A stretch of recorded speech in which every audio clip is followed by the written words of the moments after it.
Друзья, всем привет! Вы на канале Автоконтроль. В сегодняшнем видео будем говорить про скрип педали сцепления, точнее выявлять этот звук, откуда идет скрип, и устранить его. В моем случае при выжимании сцепления идет вот такой звук. Надеюсь, на камере будет слышно.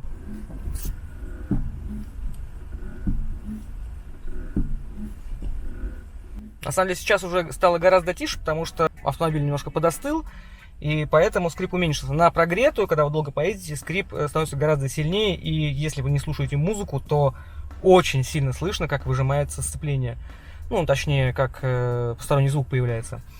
Соответственно, если вы с товарищем, с кем-то, то есть вы можете попросить человека сесть за руль, там, повыжимать сцепление, а сами послушать под капотом пространства этот звук, либо же в салоне, потому что у многих, когда человек один, ну, тяжело получается выявить посторонние звуки, потому что сам, как бы, работая с автомобилями, я понимаю, что в салоне автомобиля звук может перемещаться, и выявить его точку, именно откуда он происходит, достаточно проблематично в некоторых случаях.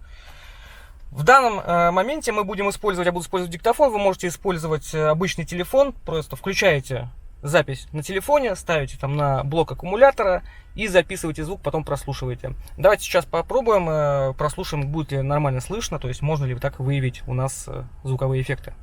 Поставлю вот здесь вот диктофон, включаем запись, нажимаем несколько раз сцепление.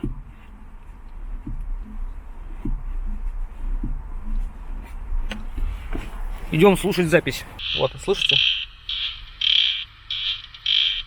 То есть звук у нас идет отчетливо из подкапотного пространства. В принципе, мы выявили дефект, откуда он происходит. Это у нас 100% рабочий цилиндр сцепления. То есть его нужно снять, его нужно смазать. Ну, либо же менять. В данном случае я сейчас буду разбирать его и смазывать. Сейчас вам это покажу, как легко и быстро делается. Ничего сложного, очень просто. А теперь давайте посмотрим, где у нас прячется виновник торжества, виновник этого скрипа. Со стороны аккумулятора подходим, смотрим на коробку передач. И здесь у нас вот такой вот пластиковый корпус.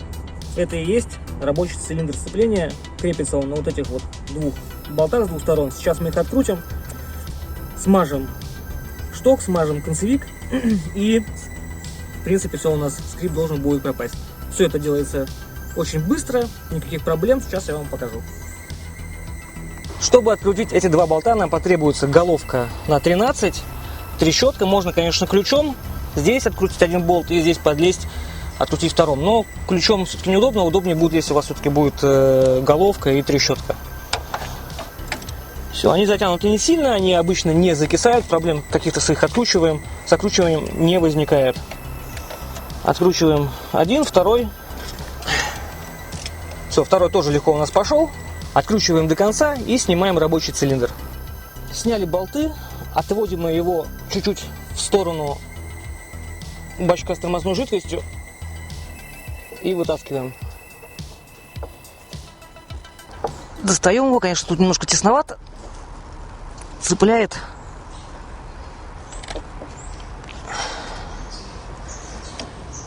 В общем, достали. Нам нужно снимать вот этот вот концевичок, как бы, ну это не концевик. В общем, такая головка, которая у нас как раз таки уже там нажимает простым языком. Вот ее снимаем. Здесь, как мне по ощущениям, была какая-то смазка, но она вся пересохла. И, в общем, будем забивать смазку сюда, на сам вот этот шарнир и сюда. В принципе, многие используют литол-слидол. У меня, честно скажу, сейчас в багажнике не оказалось этого. Дома тоже нету. Хотя дома, по-моему, солидол был. Я возьму просто смазку для тормозных механизмов. Она держит высокие температуры. В принципе, здесь ее главная задача будет просто смазать, чтобы не скрипело. То есть ничего плохого от использования каких-то других смазок не будет. Главное, чтобы они были термостойкие, то есть выдерживали большие температуры.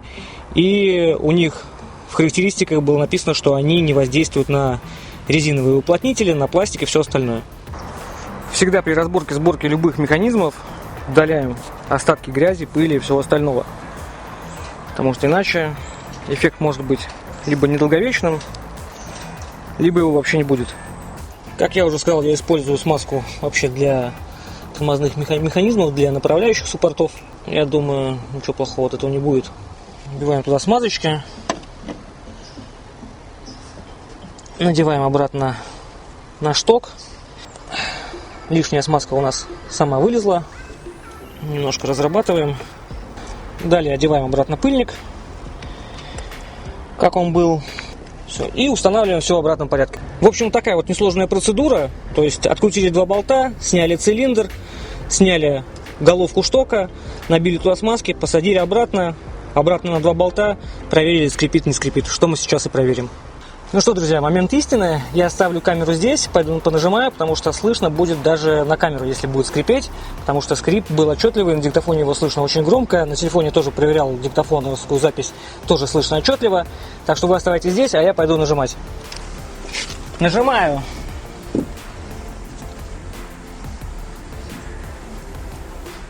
Как вы можете слышать, звука никакого нету. Соответственно, у нас получается, что дело было именно в головке этого штока, то есть там были остатки какой-то старой смазки, она вся высохла, поэтому он и скрипел. Соответственно, сняли, почистили, смазали, и скрип у нас уходит. Кому видео понравилось, либо оказалось полезным, ставьте лайки, подписывайтесь на канал. Всем счастливо, пока!